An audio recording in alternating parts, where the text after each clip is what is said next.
Kamakailan, sa kanyang Net25 program, inihayag ng umuupong kinatawan ng Sagip Party List at senatorial candidate Rodante Marcoleta na handa siyang putulin ang ugnayan at pakikipagkaibigan kay Albay Representative Joey Salceda, kasunod ng kanyang paghain ng panukalang batas para bigyan ng panibagong prangkisa ang media giant na ABS-CBN.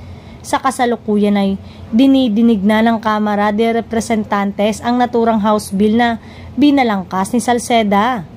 Gaya ng alam ng lahat, isa si Marcoleta sa mga nanguna at nagsulong na ibasura ang prangkisa ng Kapamilya Network dahil sa mga akusasyon nito na samot-sari ang paglabag ng kumpanya sa batas.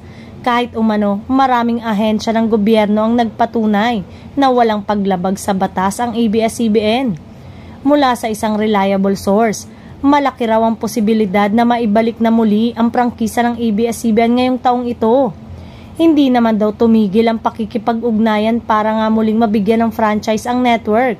At ayon sa source, very possible raw na this year na ito maganap.